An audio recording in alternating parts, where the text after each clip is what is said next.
Welcome to the Wisdom of Jacob's Ladder. I'm your host, Jacob Cooper, best-selling author of Life After Breath and the Wisdom of Jacob's Ladder. Today's guest on my channel is a return guest, Tom McMullen, who you may be familiar with. Tom has been an astrologer for several decades. He also has a stand-up background, mental health background. So Tom's going to be coming onto the channel to be discussing the astrological forecasts of 2024, what's to come, what kind of trends should we notice.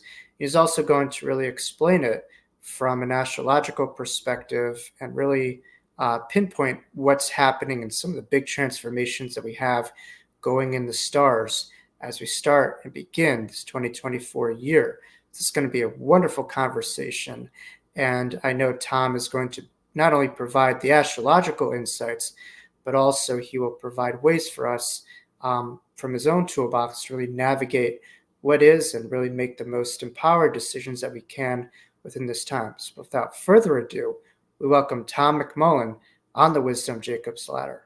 Tom McMullen, thank you so much. You're my first ever return guest here on the Wisdom Jacob's Ladder. We had a wonderful conversation with you a couple months ago, and here you are back again, talking all things 2024 and forecast and the year ahead. And I know plenty of my viewers just loved our conversation. I got a lot of emails and messages, so it was a wise thing to really bring you back as soon as I could. And I thank you for coming on. So how have you been? I've been great. I'm usually called back after you doing readings to go, okay, now what? So it's a conversation to start, and then it's a conversation to continue because we're always ongoing in our journey. So things change and we evolve through them. So it's nice to know what we're heading into. And I know always I'm very, my work slows down during the holidays because everyone's concentrated on that in their personal lives. And then the first of the year happens and I get bombarded for requests for updates and readings. So you asking me to do this at this time was just a part of it, which I'm happy to do because I'd like to inform people with whatever information I can create. We're going to talk a lot about big stuff because it's a whole year and there's a lot in it. So yeah.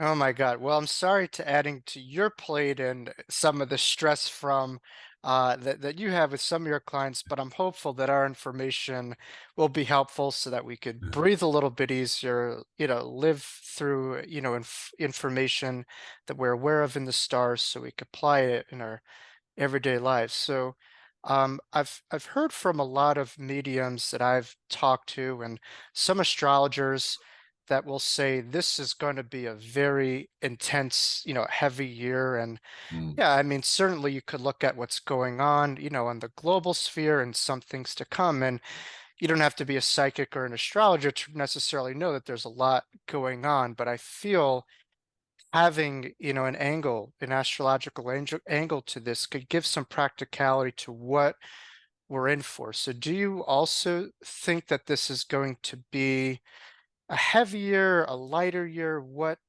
are you kind of forecasting or seeing in Um, alignment of the stars? it's a massive shift year, a Mm, shift of energy. Okay. And we've been going through what's setting up, but it seems like a shakeup, if you will. So, and yes, it is intense because we can see the buildup of tension that's been going on. And I essentially don't want to give any kind of, I mean, again, because people want to go, is this a good year or bad year? Okay. And then, when you give intense, like the word intense, or you give any of these sort of adjectives to something, it creates an energy itself. So, whether someone comes at it from fear, anxiety, or excitement, or what encouragement, that's why I don't like judgment in astrology or anywhere else, because it's based on the individual's perception of how they would look at that judgment for themselves. mm. So it just is what it is. And we'll apply it. The more we know what it is, the more we can kind of look at it objectively and say, well, how would I normally respond to this and how do I prepare myself for that? Okay. Wow, So I love that. It's almost like kind of like a mindfulness yes. outlook towards it where you're not using judgment, it's not black and white. There's just some space between the Mhm. stimuli and our response. And much of our reality is how we view it, how we see it, in many I look at ways. it, I look at empowerment by how you're in charge of how you choose to respond to something, no matter what it is. Mm, So, I use this as an example of how I can control the environment I know I'm going into to take care of myself rather than wait to have to react to something that I give power to someone else. And I use this example. If I get on a plane and I sit next to a man and he asks me what I do, I'm going to tell him I'm an astrologer because he's going to leave me alone for the entire flight. Now, if I sit next to a woman and she asks me what I do, I'm going to tell her I'm an electrical engineer because now she will leave me alone for the entire flight because I know what I'm going into and what I can probably expect to come back to me. right. So if I want to not be bothered, I know what to do in my environment. So it's a Particularly, yeah. consciousness of how you control by being observational to know what your audience is and what you're getting yourself into, whether you go home to your family or you're around strangers, whatever that looks like, you're in charge always. It's very empowered. Yeah, Yeah. yeah. Particularly if that woman on the plane is wearing patchouli oil, you'll probably be a little less hesitant, even less hesitant to discuss what you're doing. But Yeah, yeah, that's um, funny. yeah. Anyway, so Okay. I'm sure, like you said, you've been bombarded, individually with clients wondering on the macro level what's going on and also what's for them. So, out of curiosity, what kind of things have you saw in the lab? What kind of things have you saw within the trends of the stars to come this year? What Well, it's caught your changed. eye? The word has changed at a very, macro level. And so I'm going to break it down and I'm going to talk about the archetypes and the symbologies because I am an astrologer and it is the language. But I'm also going to do some history because the planets involved are basically the planets Pluto and the planet Uranus, and they're interacting with each other because Pluto transforms whatever it touches at all levels. It is the planet that rules Scorpio, which is transformation, death, and rebirth. So when it's aspecting an energy itself, it transforms that energy so something must end for something else to begin. And so it's the biggest thing possible. We talk about change, life and death, because they're intertwined.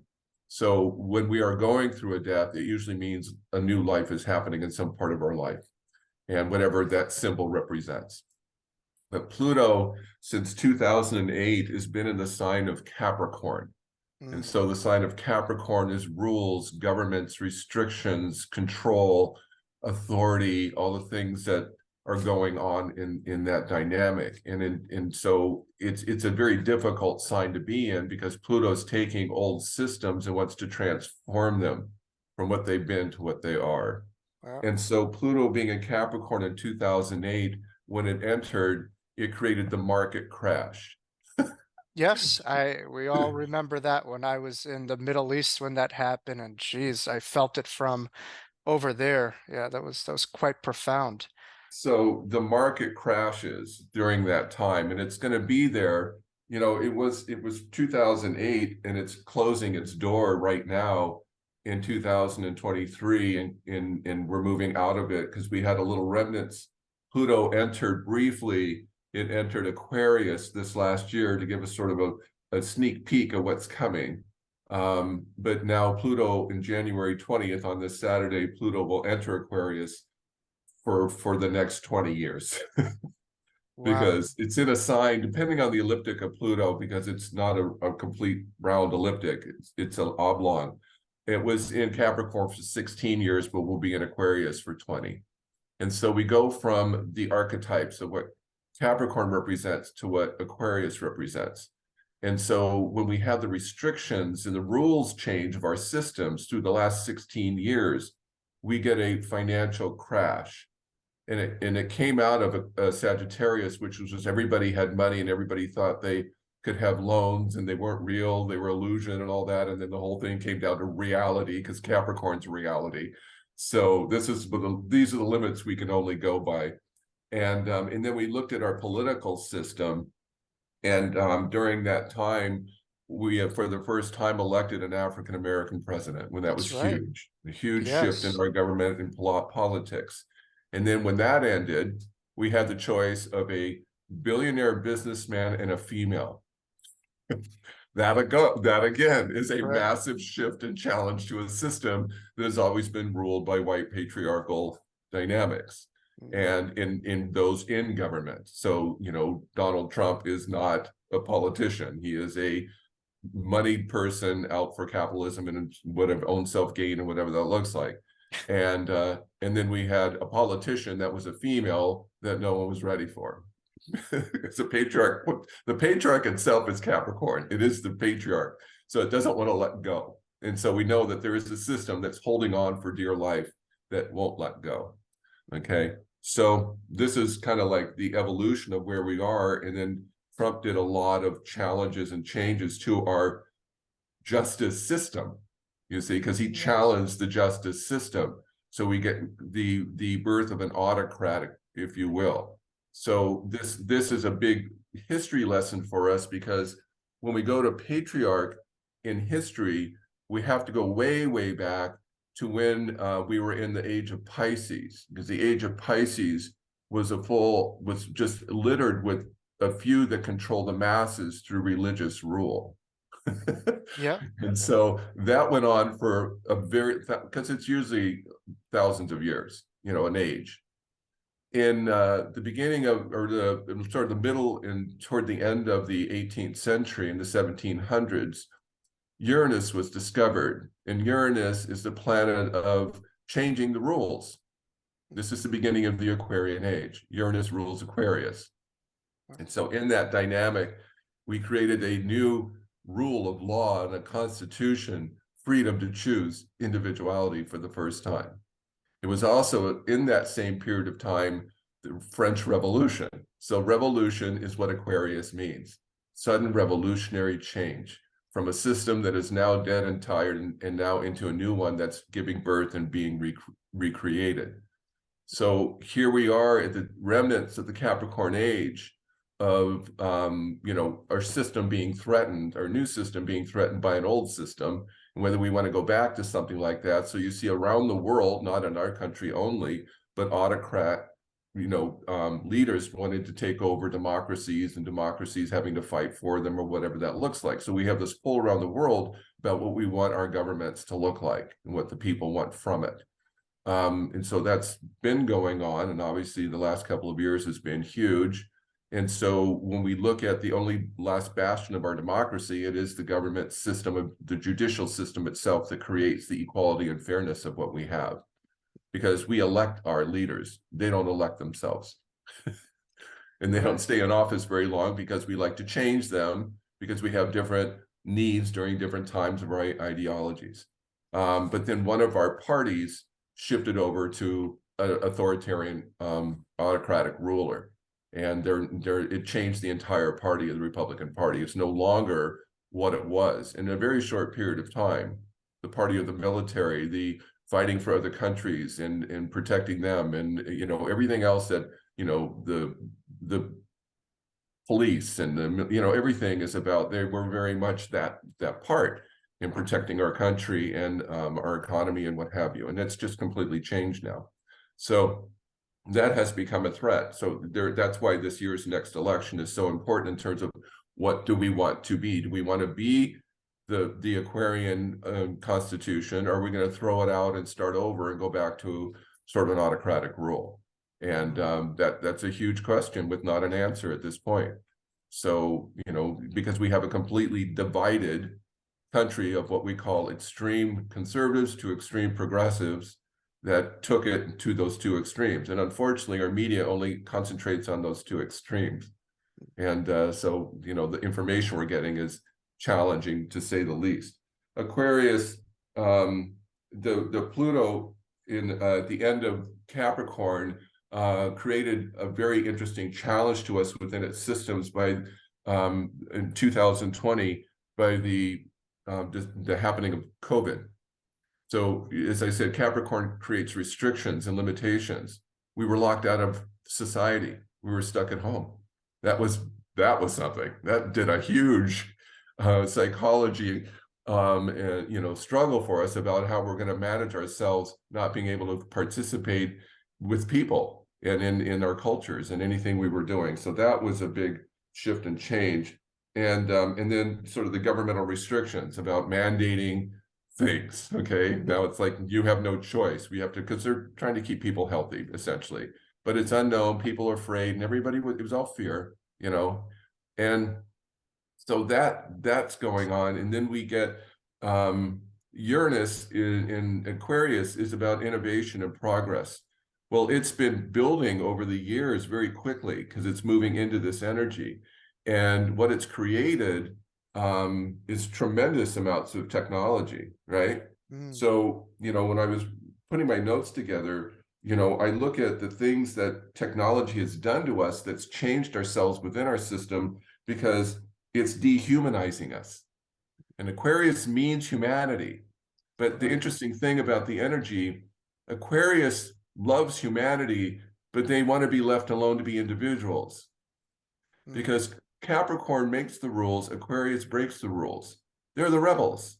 And so revolutionary change is our own individual desire, and what has an Aquarian energy in our own personal lives on our chart. Where do we rebel? Where do we want to break the rules?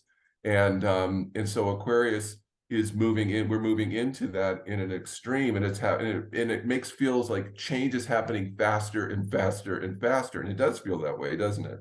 Okay, so technology has dehumanized us through cell phones and social media. So we've detached from each other as humans, and we're on our phones all the time. We're not engaging with each other. And it's interesting, Capricorn is a direction energy. It's to build, to grow and build upon something. Right. But Aquarius is a connectivity energy, to connect us as a humanity, connect us as individuals coming together into groups. Aquarians tend to find their own group. So if you're an actual rebel in your life, then you find the other rebels to hang out with. If you're an intellectual, you be with all the intellectuals, right? Right. So Birds of the feather flock together, kind of. Yeah. yes, that's Aquarian in its nature. And if you're really a true strong Aquarian, you don't want to be in any group. You just want to be off in the woods somewhere in a cabin, writing novels or whatever it is, or studying and analyzing research or whatever. That's a very Aquarian. And so what it's doing to us collectively, that's making this challenge to the system, is the continuation of what we call mass migration. So What does the that mean? places mass migration is those places that have become autocratic, and they are the people themselves are suffering under an autocratic rule. They want to get the hell out. So they're going into other countries where there's more freedoms and opportunities and resources. Oh, I see. Yeah. No, I know Okay. mass migration, but more so in this context. Yes. It seems like there's a lot of struggle when there's something new, which Aquarius can represent something new and something innovative. Those that want to hold on to the old, or just what you resist persists. So with any kind of change, there's those that just hold on to stuff and those that are open to it. And it seems like that's the play at But task. this is new if you think just in the last 100 years, because our country was the place that let everybody come. Okay, so and Yes. then it was okay, and then now it's not okay anymore, because when we look at the ones that came here first that said we want to maintain that culture, and now it depends on the culture we like to maintain. So Right. when we get, and we're going to get to sort of the very classic white male patriarch What is really the Anglo-Saxon culture of kind what of got thing. here, Right. and even the subjugation of women. I mean, men have it's still that Piscean dynamic of wanting to be the one in charge and the rule, because it is the father in the story, always the father who rules the house, right? So we get in our country now, we have these immigration problems. They're having them all over the world. And now what's different for us, because of so much discourse and change of other parts of the world, now all of them are not just coming from Mexico, they're coming from South America, Central America, Africa, Cuba, everywhere. And it's like we weren't prepared for it. We're not prepared for it. And so we're getting the terms, poisoning the blood of our system, and that these people are trying to change you and change your life and take things from you. That's the easiest thing to do if you want to become an autocrat, as you've noticed. So Fear mongering you and all fear that. monger, because Yeah. they're taking something away from you, and it creates fear when people feel helpless and powerless, and most people do in their lives.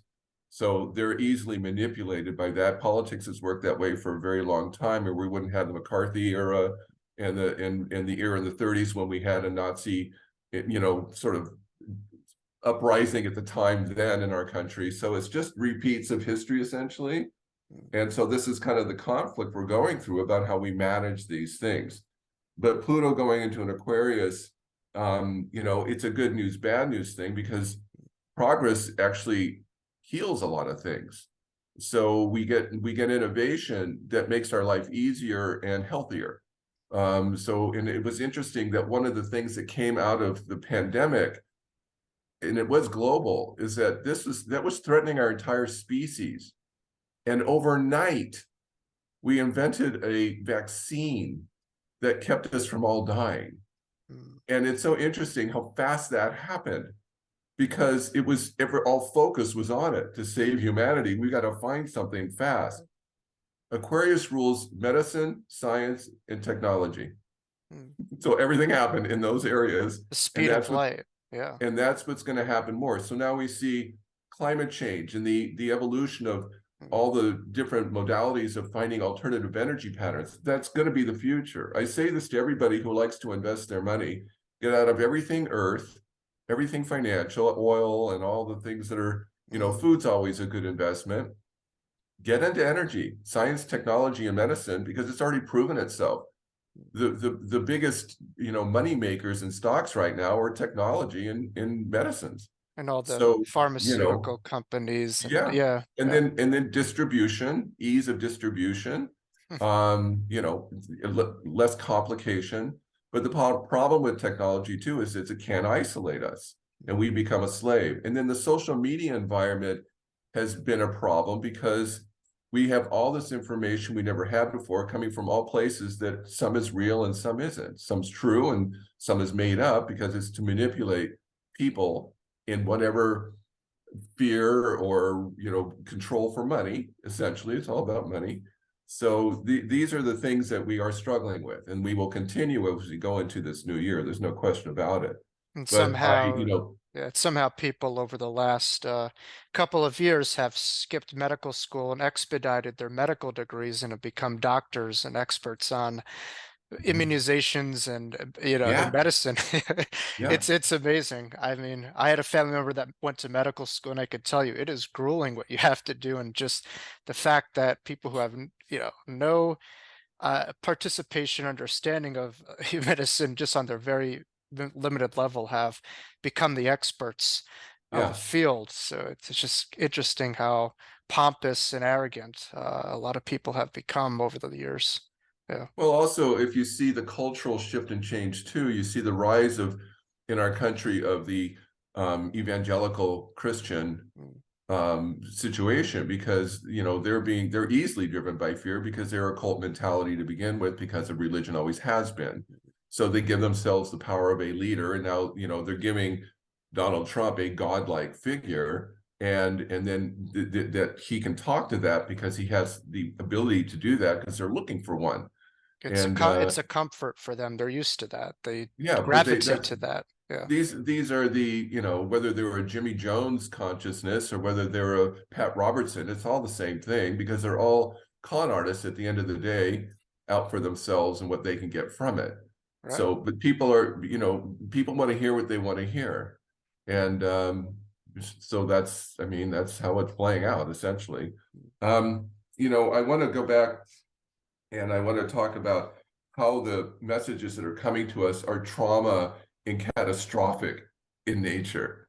And so all our messages, especially in the ecosystem of disinformation, it's as dark and as traumatizing as it could possibly be. When you talk about QAnon and the crazy stuff, and it's like, and then people swallow this up and they hear it over and over and over, because the social system of technology gives it to you constantly. And algorithms are the death of us, because they're training us. They're actually brainwashing us. Algorithms are brainwashing us, and we've got to step back from all of this. My advice in this situation is turn it all off, because it's noise. It's noise. And get out of your ecosystem. Get out of all ecosystems. You can choose what you want to listen to, but you have to, if you're going to listen to things, listen to a lot of different things and decide for yourself. But you're going to have to sort of turn the volume down, because the volume is creates neuroses. In And other words, people should train themselves to train themselves not what to think, but how to think. yeah, yeah, and critical thinking, Yeah. how once again, you're in control of when this information comes to you, how you're going to respond or react to it. Mm, And if it has a dark fear energy to it, are you easily manipulated by fear? And is somebody just manipulating you? mm, Because what kind of power do they have to say that's really happening? mm, So it's like turning it off is centering yourself, because you have to look at yourself more internally rather than externally. Because when people are afraid of, well, what's going to happen, that's I'm powerless and I'm afraid of what's going to happen. You're always in charge of what's going to happen. mm, So what happens is you'll decide it when it happens. mm. You can't anticipate your reaction until it actually happens. So We decide our reactions when it does happen, and the bracing of things, people just psyching themselves out. It drives it doesn't matter what happens, you're already screwed at that point. I think you have to just take things as they are and understand your freedom to react and respond. yeah.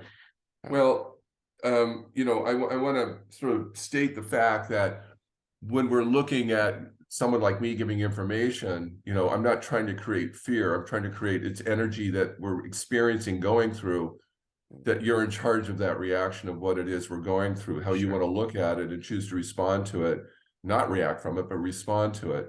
Mm, Whether you're, conservative or liberal or whatever those two different things are, we're all of the things humanly that are very different than those things. We all want the same things.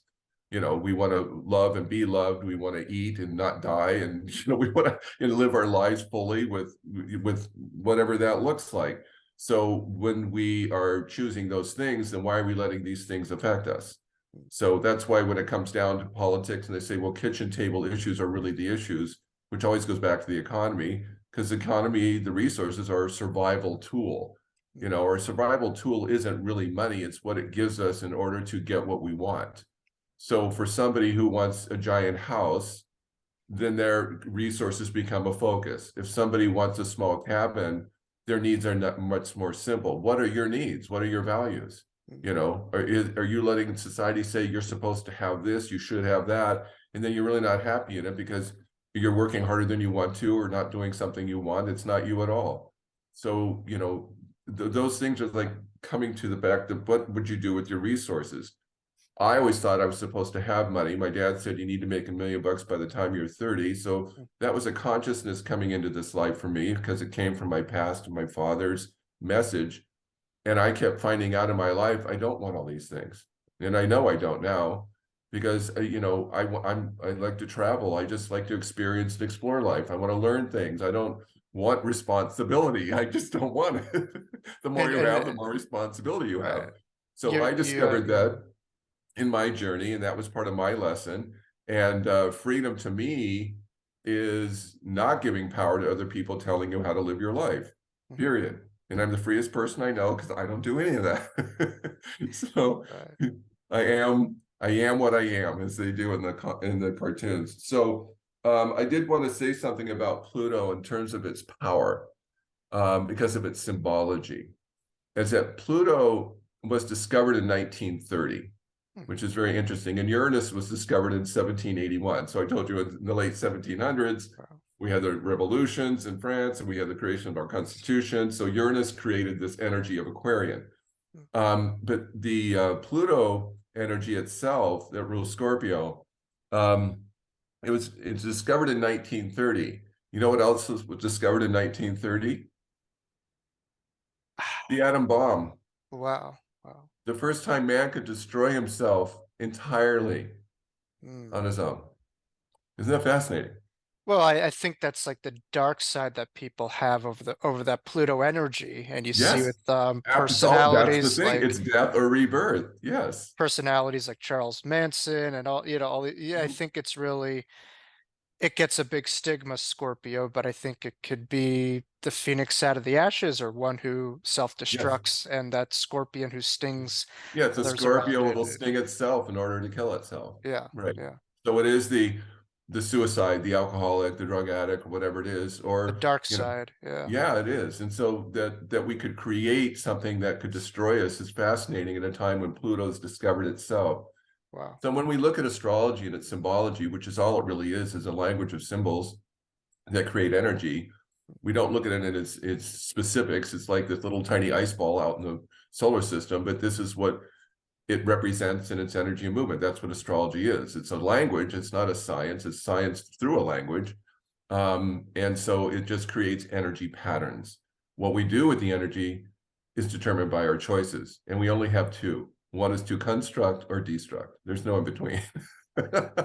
So, well, there is an in between because we'll do both. We could kind of go either way, but know that you're always doing one or the other. So is your dark side taking over your fears, your anxieties, your powerlessness, or is your strength and your hope and your courage and your faith taking over? Which is it? Because, you know, you'll have a very different reaction either way you do that. So, you know, when we're looking at this year and Pluto going into a brand new sign for 20 years in an Aquarian energy, and Aquarius means revolutionary change, and we're already going into science, medicine, and technology much faster. And even in this last 6 months, this new term AI has just showed up out of nowhere.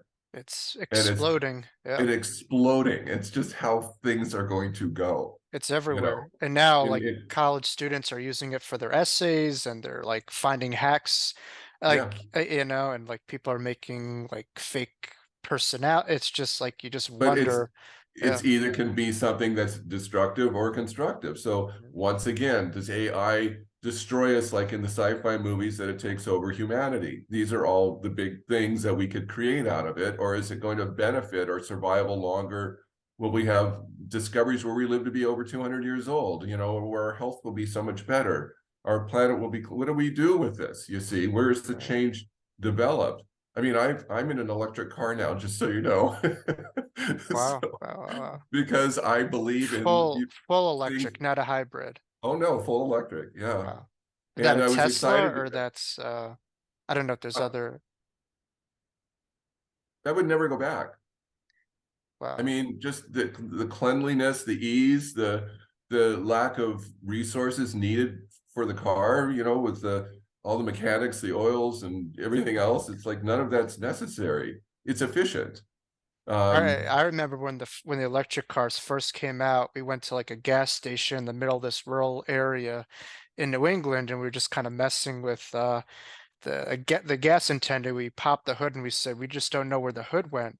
And the guy was like freaking out. He's like, what's going on? Like, he was like, yeah. how is your car working? And yeah, it's just amazing when it first came out, how it was just like, no one could believe and now, it's becoming more accessible. People are able to have more of these, and we But have then our goal, within a couple of years to go full carbon, emitted, yeah, cars and all that. there'll be other, resources for transportation outside of that. We have in this town driverless taxis I right heard now. about that. Yeah. Yeah, and it's Wow. freaky, but it's true.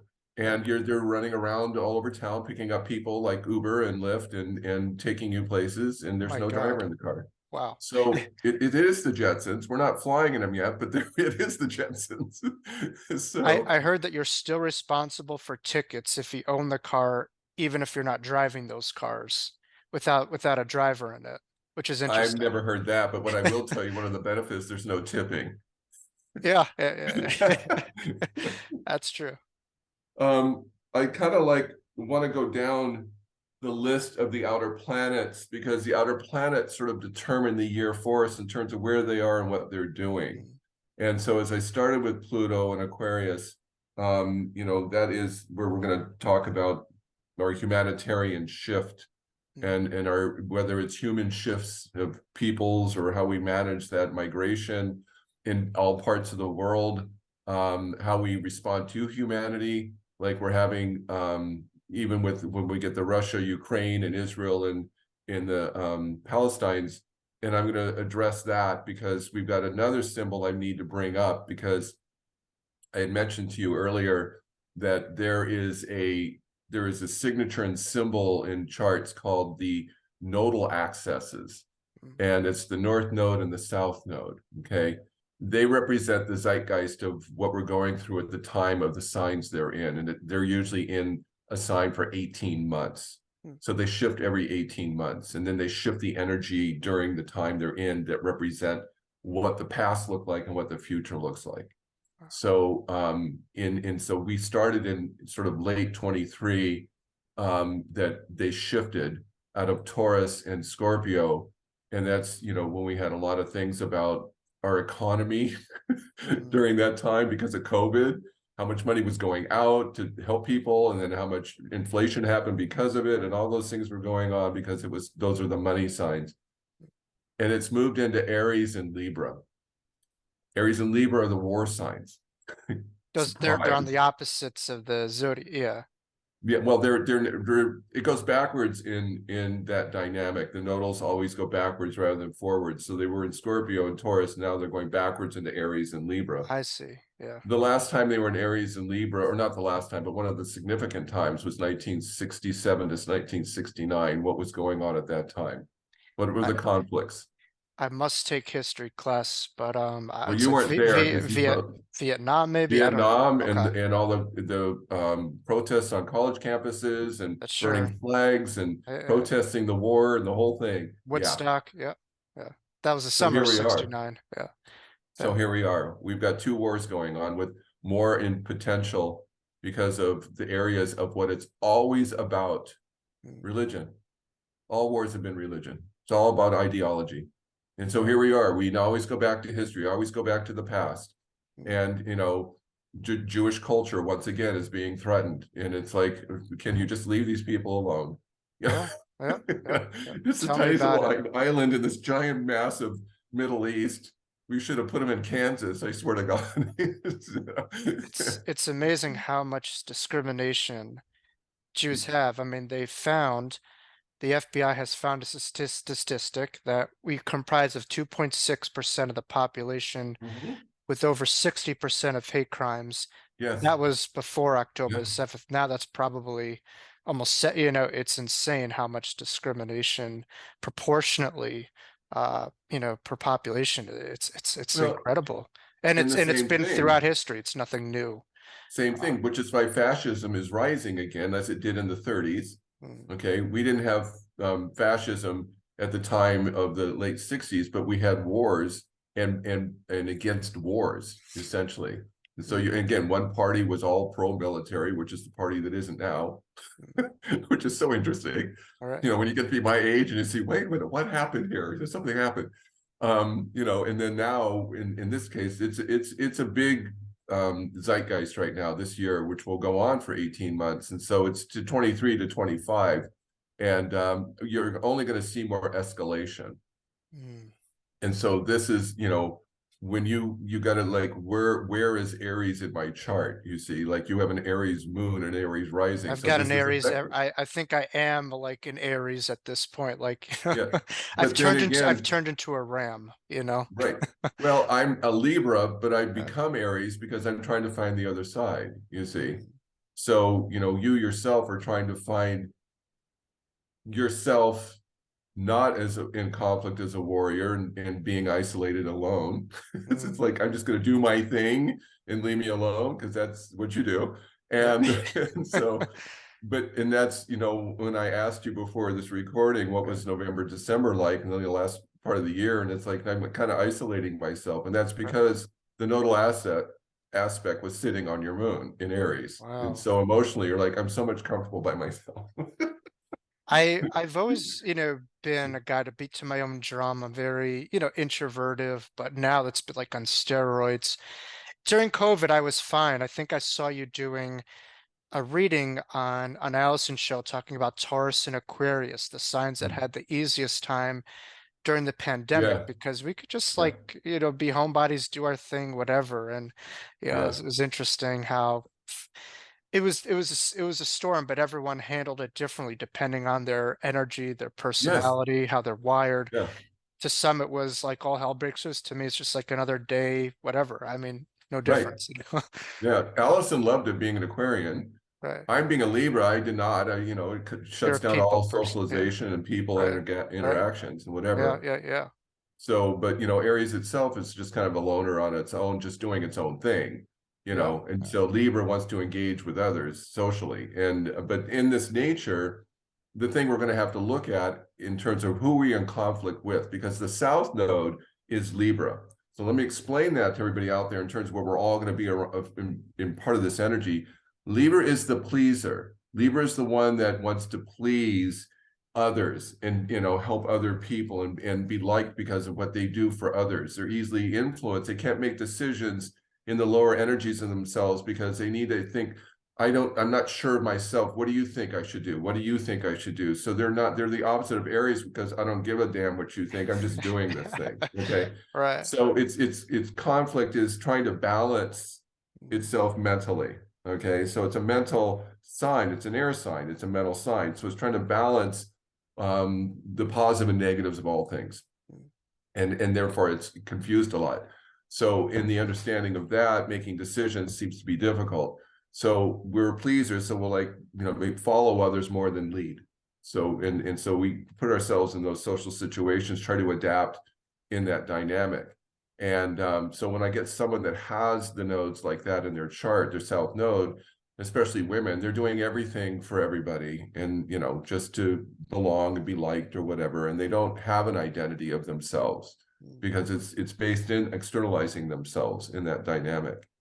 And so, but then the Aries side, which is the other, it's like, I'm going to do it my way. I don't care what anyone else thinks. It took me half my life to get to this point, but now, because we always have the opposite that pulls us, you see. Your opposite will be finding the Libra side where you get more comfortable with people and Yeah. comfortable with Yeah. yourself. Learn how to work the crowd. It's funny. You Yeah, put me in front of a crowd, I'm fine. But ask me to socialize, I'm like, exactly. unless Exactly. it, if it's with the right kind of people, I could be the life of the party as needed. But Mhm. mostly, I just always isolate. Yeah. Unless it's something that catches my eye. Yeah. So if someone comes in, with a strong past node in Aries, they're warrior souls, because it's a warrior sign. It's Aries literally is the warrior. Yeah. So and there's always in conflict in their nature if they have those nodal aspects, because one wants peace and the other wants war. So and this is why it rules law and justice. Libra rules law and justice. Okay. Yes. The So scales. Yes. I can't even tell you how much legal things we're gonna go through this year, and you already know it because how many indictments the former president has, and that what everybody thinks about it, and Right. all the challenges of our system of legality, choosing a new president. We want our system to have justice or not. We're even questioning whether we want to have a justice system in this time, in this period. That's how drastic this Yeah. is in terms of its energy, because not only at war with other ideologies around the world, those who want to take over other countries, those who have been fighting, and it's just been simmering for a long time and now it's exploding. It will get worse. You'll find dates will be very important, because April 20th is a big date in coming up. There's a lot happening around the springtime. Couple of days um before my birthday. Unfortunately, that is Adolf Hitler's birthday, or yeah, 420 marijuana day as well. So, yeah, uh, yeah. but first, I think that's like the first day of Taurus. Yeah, Uh, but it is the first day of Taurus. And so, yes. you being a Taurus, which is like, again, self-sufficient, isolated, Yeah, yeah, yeah. not around, introverted, totally, yeah, right. So, Food and fragrances and harmony and ease. yeah, flowers and yeah. Yeah. Venus So, ruled. Yeah. yeah, it is. It's the other side of Venus. We both have Venus, but I'm the social aspect and That's you're the right. earthy aspect. So, That's yeah, right. the Yeah. sensual one, sensual. Yeah. Yep. Yep. So, looking at that, all the planets will be direct. There's no retrograde in until that time, until the first day of Taurus. So that's unusual to have no retrogrades of any planet, including Mercury, and that far. So everything's moving forward very quickly. And it starts January 20th, which is Saturday, and it just starts, wow, here we go. That's So Pluto, and Pluto goes into Aquarius on the 20th, right? Is that no. Mercury will go retrograde. Mm. And so all planets are direct until Mercury goes retrograde on the 20th of April. Oh, I was, yeah, I think I was talking about January 20th. Yeah, January 20th, because That's when Pluto goes Pluto into goes into Aquarius. Aquarius. It stops that cycle from '08 And till what's now. Yeah. what's interesting about that, it's the first day the sun goes into Aquarius at the Wow. same time. Pluto and the sun are exact at 0 Wow. degrees Wow. on January 20th. Wow. It's a Isn't that lot. interesting? It It's a is, I lot going know. on. Just Yeah. there's a lot, everything's synchronistic in astrology. So when you see signatures that are that strong, Mm. it highlights a lot. Mm. It does a lot of highlighting. Um, Pluto will back into Capricorn. This is fascinating, for the last time, for a very brief period of time.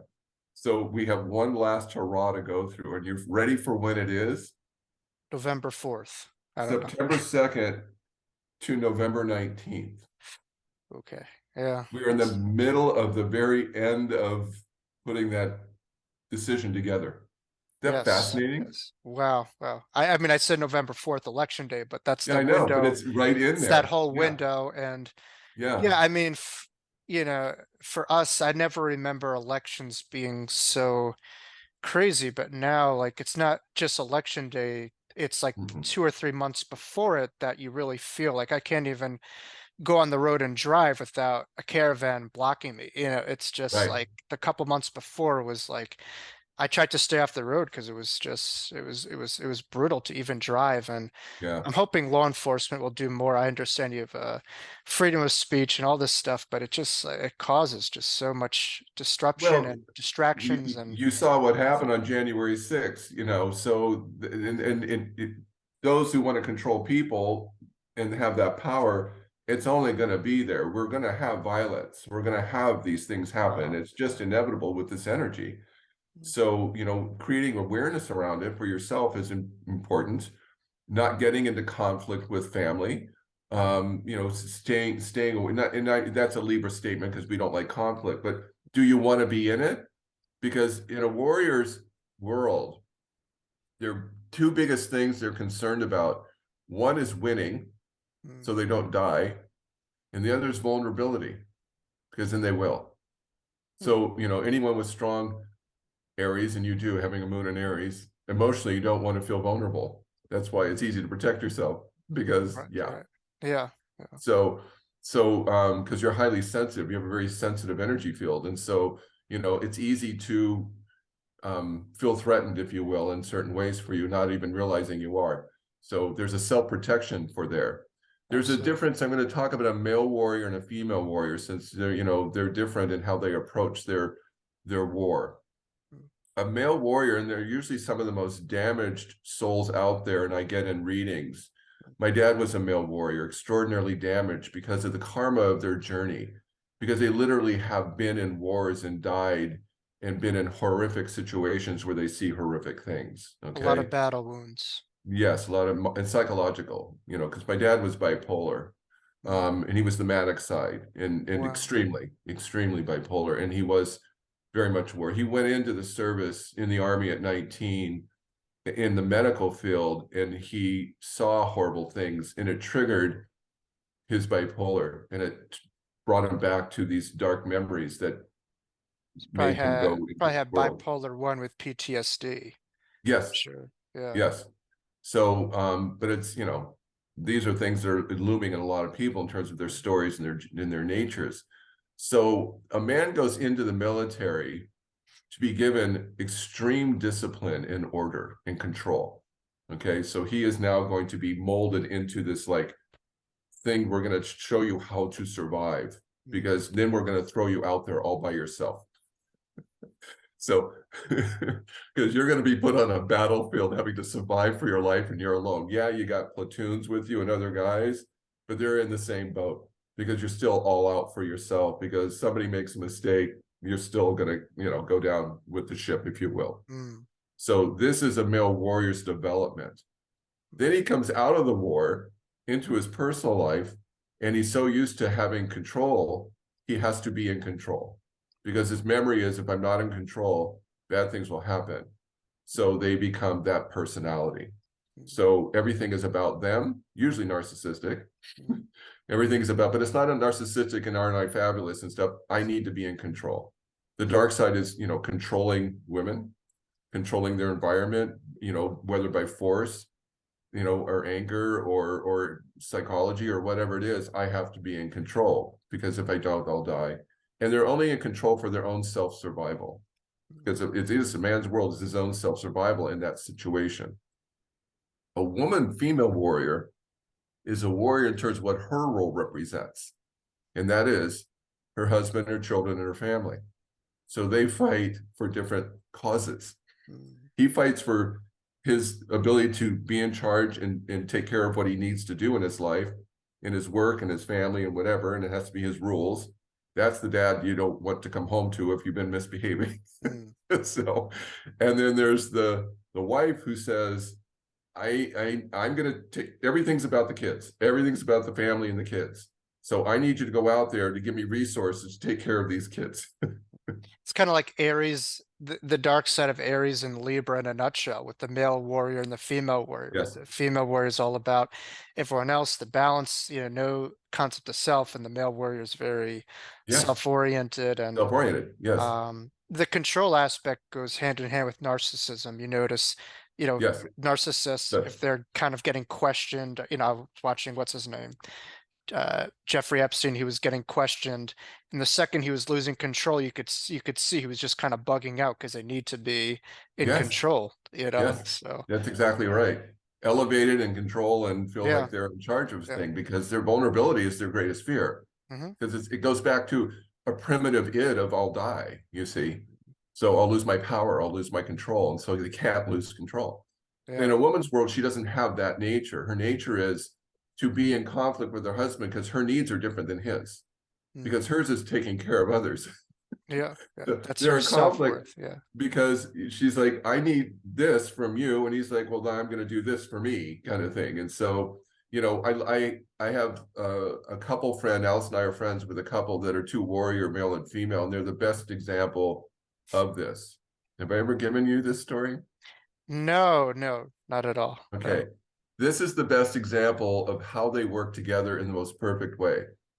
He was a SWAT team police officer, and he's still a Navy SEAL, and she was a prosecuting attorney. He finds the bad guys, gives them to her, and she puts them away. They are the hottest couple I've ever met in my life. It's like They a both, conveyor belt, like it goes from him to their it's very values and their smooth, yeah. needs and their order and taking care of situations are exactly the same thing. Get the bad people off the streets. You see, that is the true humanitarian aspect of, we get the bad people out of here. And that's our job, and we will do it. And they are like doing the same damn thing. They never had children, so they're the warriors for each other. So they're never in conflict, because they adore each other. He fights for her, she fights for him. They are the most physically hot couple I've ever met. They work out together, they bike ride, they travel. When they travel, they go to exotic locations, and they're nudists. They're just amazingly hottest couple you'll ever meet. And if you're They ever sound out like with them, wonderful people. Yeah. if you're ever out in a bar with them and someone starts, you know, saying anything about you or making some move, they're just all over it instantly. Wow. Those are the good friends to have. Yeah. Yeah, it's hard to find. I haven't, in a lot of my readings, when I get male warrior, and warrior females always find warrior males. It's just a thing that always draws them together. It's a 'Cause they have to magnetic play out- pull. They have to play out this dynamic. But it doesn't mean it's a bad thing. It means they're dealing with what we're all dealing with right now, in terms of what our values and resources are in our own warrior, because we're in this Aries Libra energy. So what is your value of what you're actually fighting for? You know, and I think that's something we have to ask ourselves personally. What is my fight about? Well, what are your values? What do you want? Is somebody keeping you from them? So if you're in a relationship where someone's trying to keep you from you and what your values are for their own sake, these relationships will be in tremendous conflict and could end in this year. So if you're in the wrong place with the wrong person, these things will come to light very quickly. And so the change happens in relationships themselves by being like, we're very different people. What are we doing together? A lot Because of the you're muck neat. comes to the surface. It Yeah. seems this, you know, towards the end of last year, and now you're seeing it now, just a lot of the stuff has come to the Yeah. surface, and it's just, you can't deny, you can't be wishy-washy. It's black or white with what you feel about It's what right is. there. The Yeah. conflict is in your face, because the energy is forcing you to take a look at your values and what your, humanity of yourself is. So if you're like putting up with somebody that has very strong different views of you that you're opposed to, and it's not working out, why are you in that? Why are you, it's something that you're in conflict with that doesn't mesh, doesn't come together. So you need to be fighting for the same cause and the same things, otherwise you're not a great match.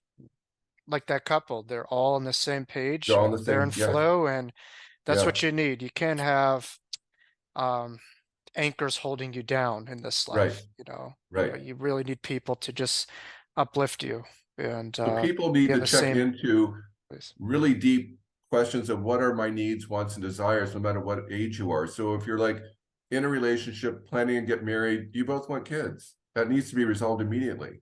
Because if you are and he isn't, you need to know that, because you'll resent it down the road when you're doing that for him, the Libra side. No, I want to please you. And then you'll be 5 or 10 years later and go, I really wanted kids.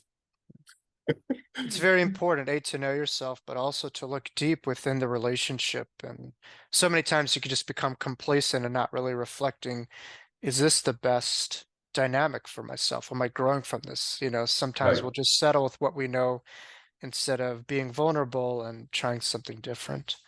Yeah.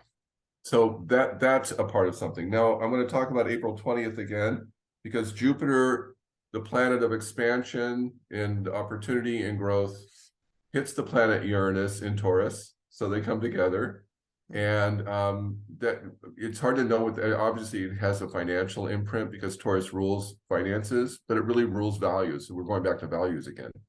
Because the resources of our survival are money, essentially, the thing we can get things with. So and so you can see the economy getting a lot better, or something can shake it up again. So, and you can't really tell the difference. Jupiter just adds more than what is already going on, because it's the biggest planet, It's a obviously. planet So of expansion. expansion, yes. Rules Sagittarius. Yeah. But it's also, yes, it's also really truly the planet of truth, the planet of philosophy and religion, and one's actual owns ideology and truth. What is your truth? So is your truth what your religion is? Is that apply to you? Are you letting it apply to you? Or are you applying it to it? What is your truth? So once again, in your own wants and needs, what do you value that's your truth? So that needs to be really sort of established as we get into the springtime with what's going on. How do I feel about this? What is my truth versus what someone's trying to convince me of? You see, to get centered in it, to say, no, that isn't what I really believe at all. So why am I letting myself believe that?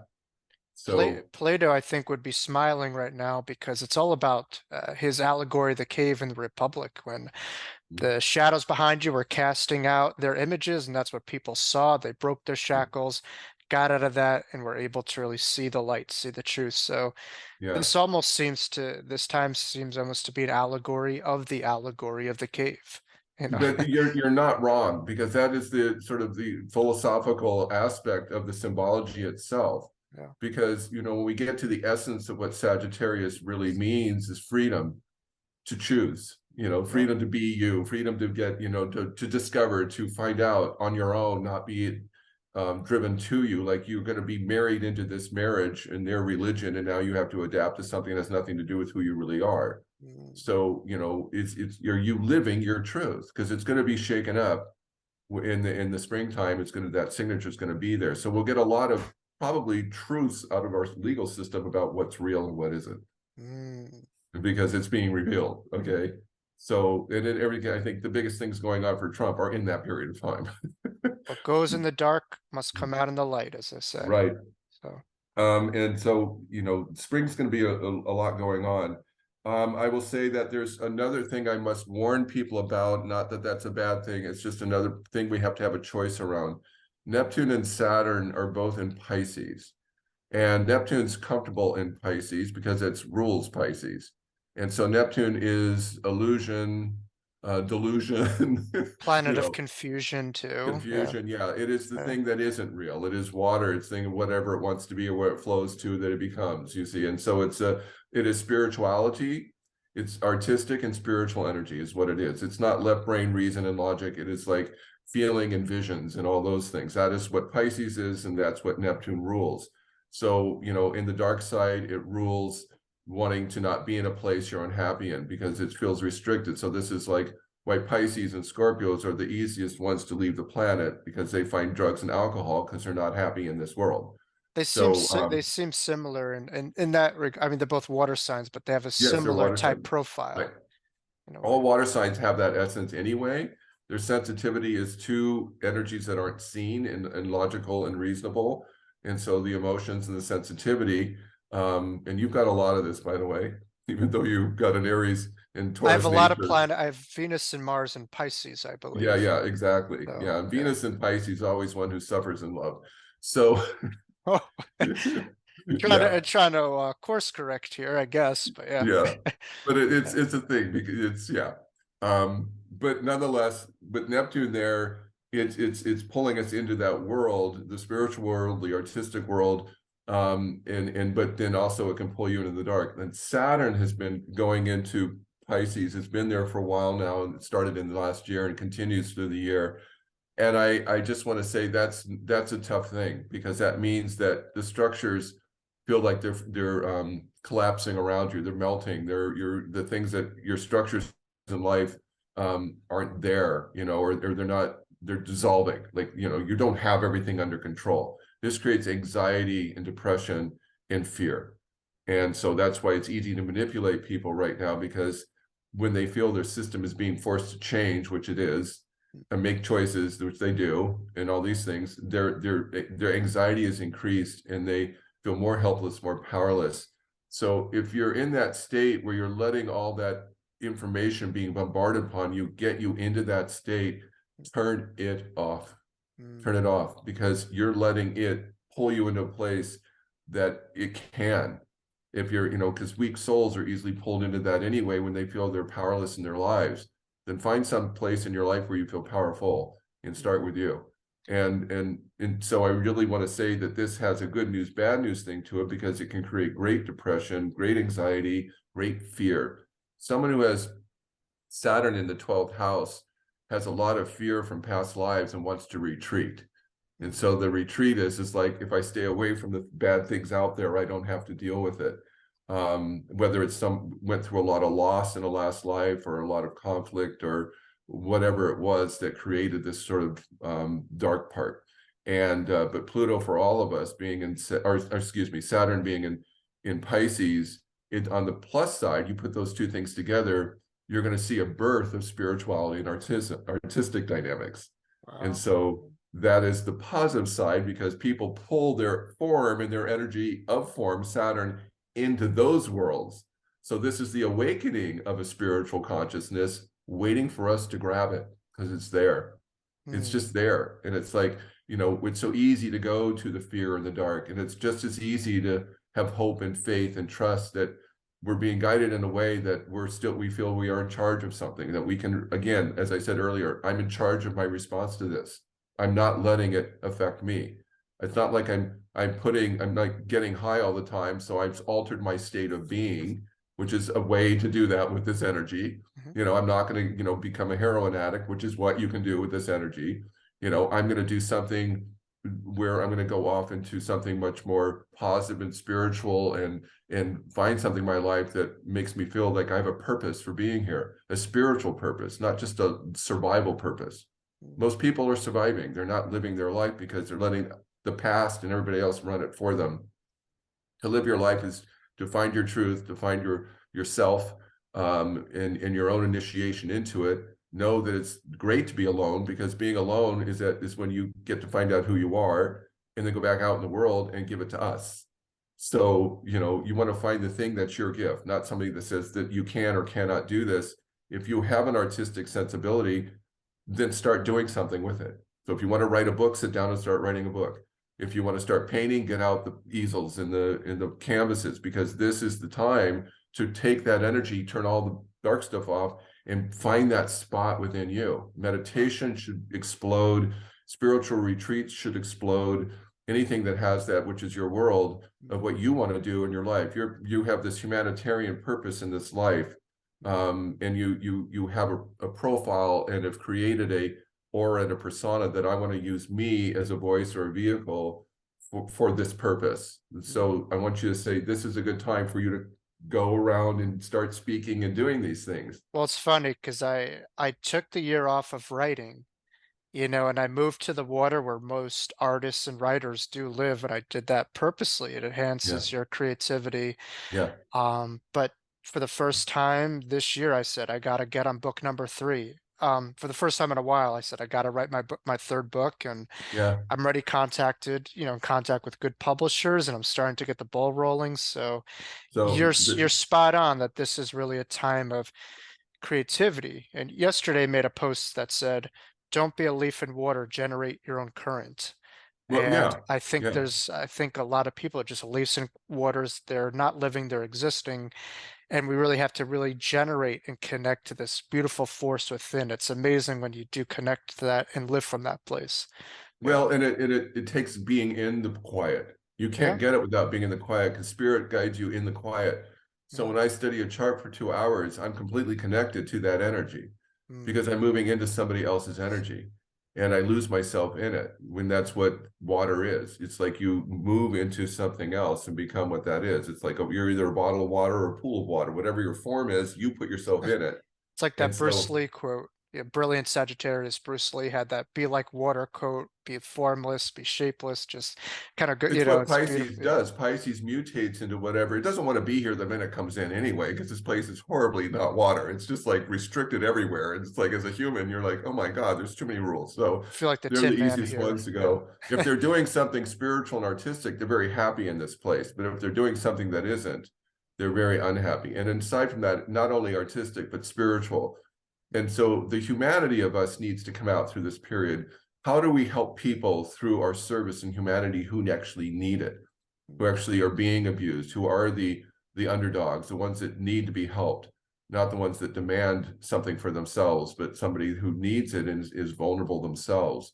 Right. So, and that's hard for us when we look at immigration, because we're like, they're taking my resources, they're taking my jobs, all these things, but they're people that are just their existence is just survival and at the base level. And so you use that word, I use survival and you use the word exist. Exist would probably be the worst word to use, because I'm just here. Yeah. And survival means I'm struggling.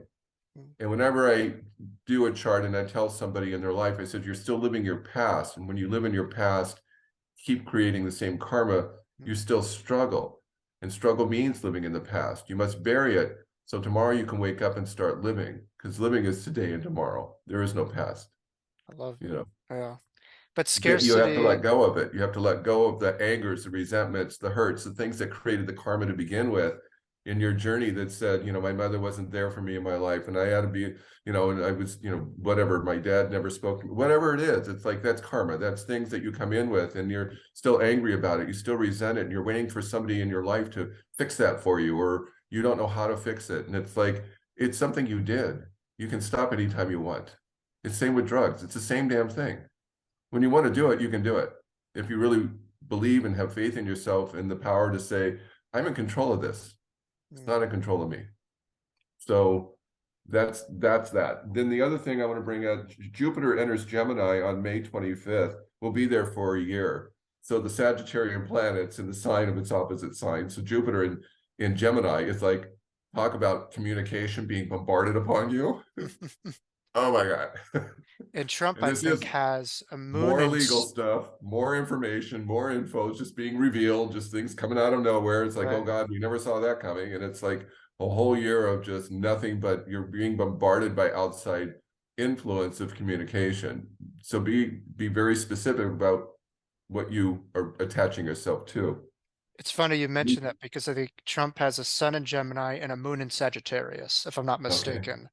And Yeah. so it's just kind of like it's too much and everything. And yeah, Yeah, I have a moon in it's a crazy. Sagittarius, and so that's why I do the work that I do, and I'm a very much a gypsy in my own life, done many things, but I at the soul level, I'm a freedom loving soul. I love to travel. I love animals. The very Sagittarian dynamics. Yes. So and communication is my gift in life.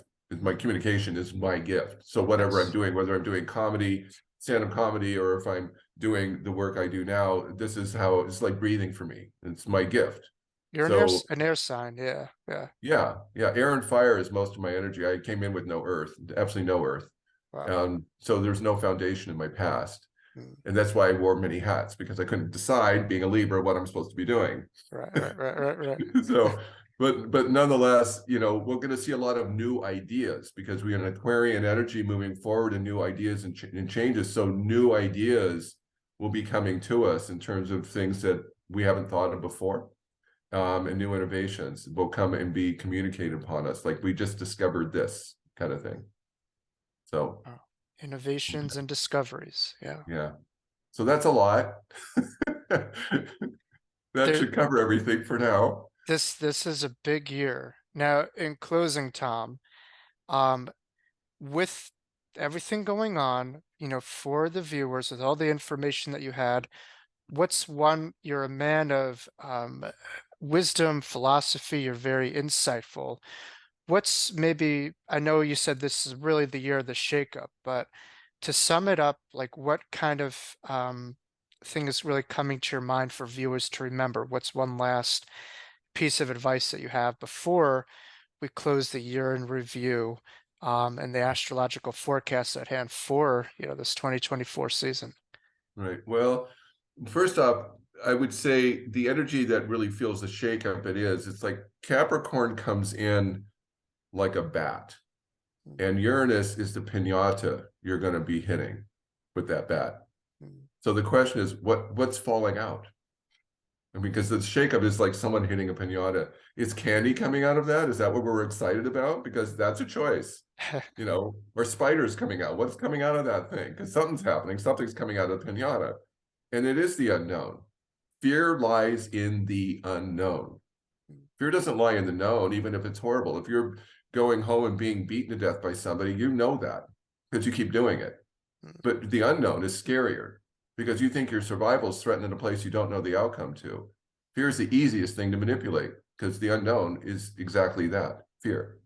So anticipating and anxiety and looking at things in negative ways and looking at things that could happen that aren't happening are a complete waste of time and energy. They're very creative. My sister does it all the time. So if I find something like, well, yeah, but this could happen, I'm like, but it's not happening.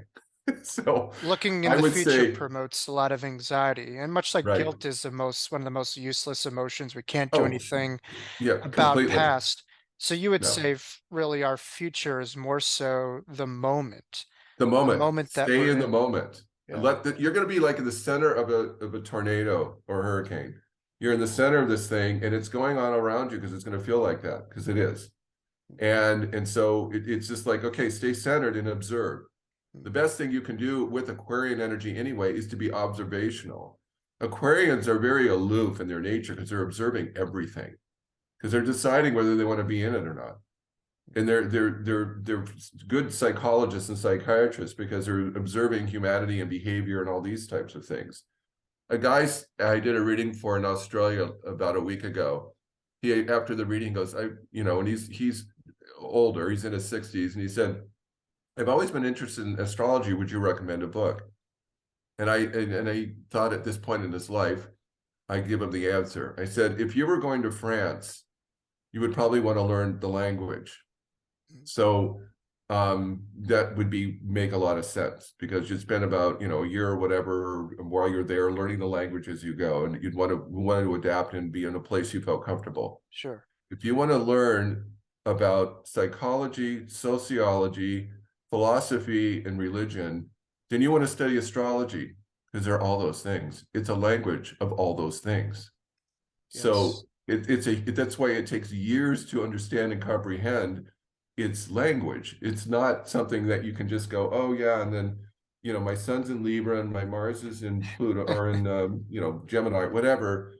It's this whole thing of how all of those things come together in an individual. Their psychology, their humanity, their philosophies, their idealism, their beliefs of things that they have been formed by, and how they're moving from something that was to something into something else.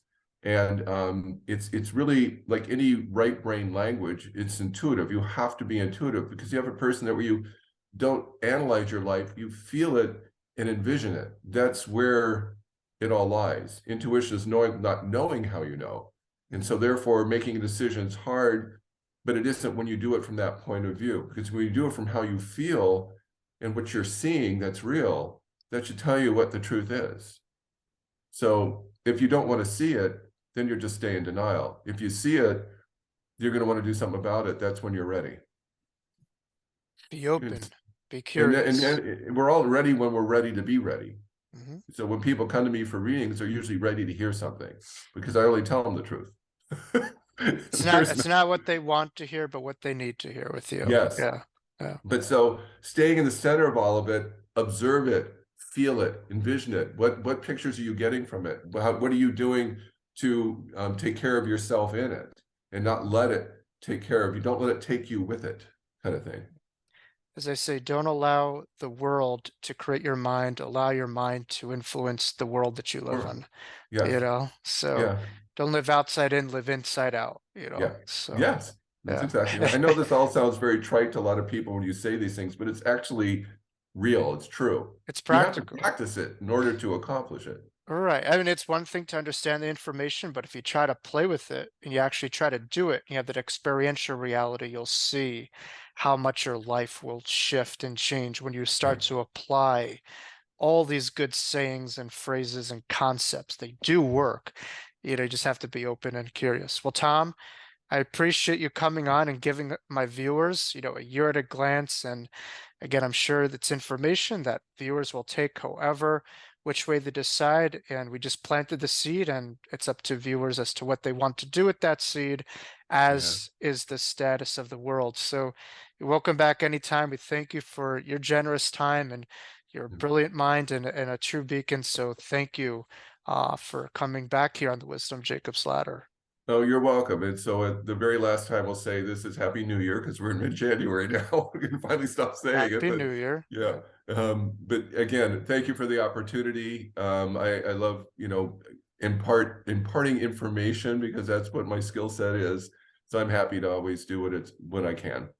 Yes, we're using technology in its finest with this platform, so that's good. Yes. An example to the world. Thank you. Okay. Well, that was a wonderful conversation that we had with Tom. I really enjoyed his insight. It's the first time we've had a return guest. It was just a great conversation we had here on the channel. So Tom really offered a lot of insight as to this year and what we should look out for, but more importantly, how we could take the power back this year, so that we could, be informed but not enslaved, with a lot of stuff, and really propel ourselves forward and evolve on our journeys. So it was a great conversation. Tom, has become a resident astrologer here on the channel, and we welcome back with open arms at any time. So for those of you who are new to my channel, we thank you for tuning into this conversation. Please make sure you come back and hit that subscribe button, as well as bell notification icon, to stay a part of a growing community, dropping weekly interviews coming your way. Thank you, all those who tuned into our conversation, and we will see you next week on the Wisdom Jacob's Ladder podcast. Much love and be well. Thank you.